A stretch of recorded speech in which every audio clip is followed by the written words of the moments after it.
Hey folks, Eric here at Kelly's Concept, helping you save some money. Today's video, I want to talk about your dreaded check engine light and what's causing it. And believe it or not, all these other videos is crap, okay? Because I'm going to tell you, nobody can tell you what's wrong with your car without plugging in and diagnosing what's wrong with it. I see it all the time. Forums, people are like, hey, my check engine light was on. What's wrong with it? And then you get these, 100,000 replies of guessing. Nobody knows without checking your engine, okay? Checking your code. And I see this on YouTube. Oh, top 5 reasons your check engine light's on. There's no such thing. Okay? Nobody knows what's wrong with the car virtually.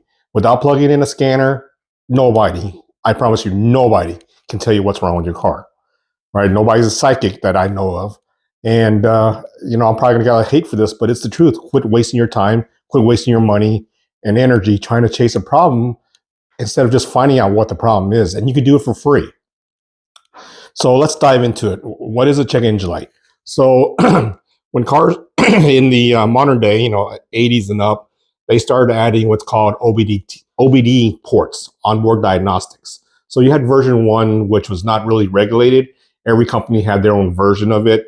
BMW had this round, pigtail thing you had to plug in. Other cars, you had a jumper pins. Either way, it was not standardized.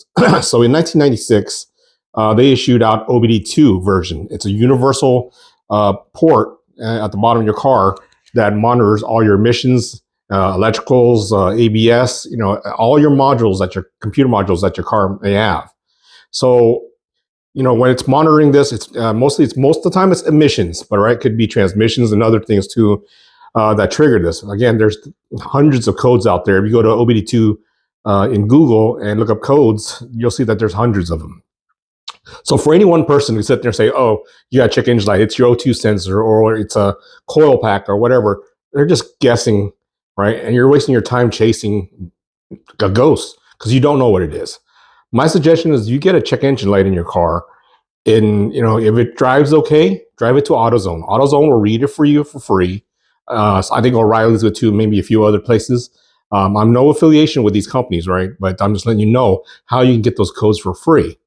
At that time, you take that code. That's the only thing that's going to tell you what may be wrong with your car. It's still not even exact because without a true deep diagnostics tool that's going to cost thousands of dollars, it's going to give a generic OBD2 code.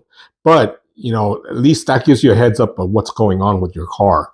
I'm going to throw an example out there. If you get like a P305 on your car, right?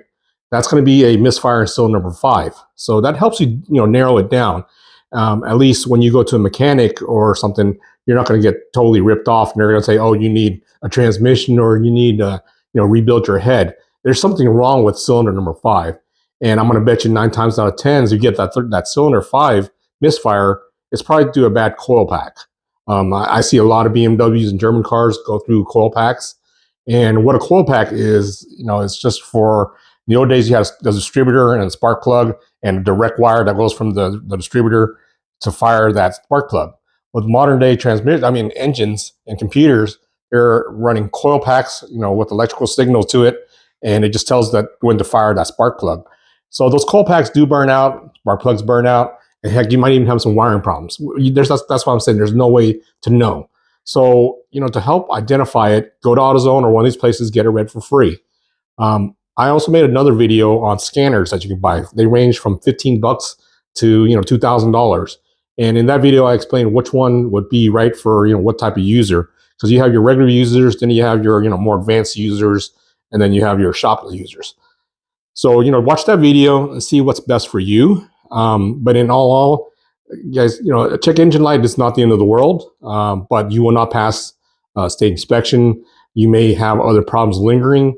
And also, take care of that check engine light. Just because it's on and your car runs fine, don't roll with it because you can potentially build a lot of problems. Because let's say you have one fault, right?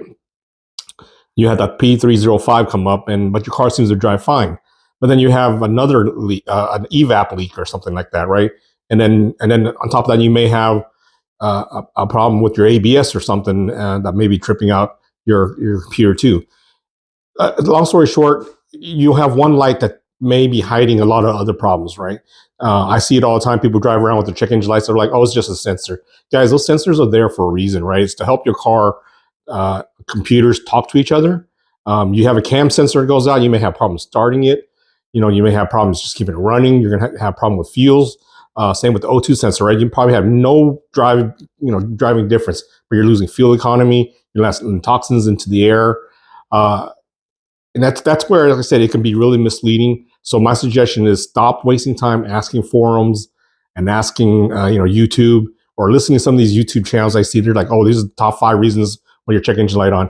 That doesn't help me anything, right? That doesn't help you at all, because that's just, again, it's just a guess. Out of hundreds of codes, you're going to guess at what's wrong with these people's cars, and it's wrong, right? And go get it scanned, scan it yourself. Have good information, have good data that's going to help you diagnose what's wrong with your car. And with this information, like I said, it's going to help you save money when you take your car in to get it fixed, if you're not going to fix it yourself. This also comes in handy when you're buying a car. Those tools will help you see if somebody has deleted the codes that way, and then trying to hide it, because once they delete the codes, while the car is going through its readiness stage, the check engine light's not going to come on, right? And you're going to buy the car, and 20 miles down the road, your check engine light pops up. Maybe simple as a $30 sensor, and maybe expensive as a $1,000 shift solenoid. That's why these readers are very important, because they could be nothing and they could be a lot of things. So please take my advice: is always get it scanned. Stop wasting your time looking in forums and asking people, because they don't know, right? Until you give a code, nobody's going to be able to point you in the right direction. And I'm going to give you guys this too. My email is kellysconcept with a K, @gmail.com. If you pull out the code, send it to me. I'll help you fix your car, right? At least point you in the right direction versus just blindly trying to, just do a part swap show. So I hope that helps. Again, I'm here to help you save money. I've always enjoyed helping people. So just reach out to me. Again, it's kellysconcept @gmail.com. We'll help you, fix your car, anything around car related. Just shoot me a question and I'll help you out. Again, it really helps out if you just go ahead and AutoZone and pull those codes, or get yourself a scanner and pull a code. It really helps us, to drive down the right path. All right, folks, thanks for watching. Please like and subscribe, and good luck. I just wanted to add, I'm going to go ahead and put a link down below in the comment section, or in the description section, to the other video I made on OBD2 scanners and readers. Just check out the video and see if that's helpful for you. Like I said, I think a $20 scanner is a perfect, cheap budget for every family to have, in their household. Especially you got a lot of cars. It's for bang for buck. It really helps you drive it home when you have a problem. Thank you for watching, folks.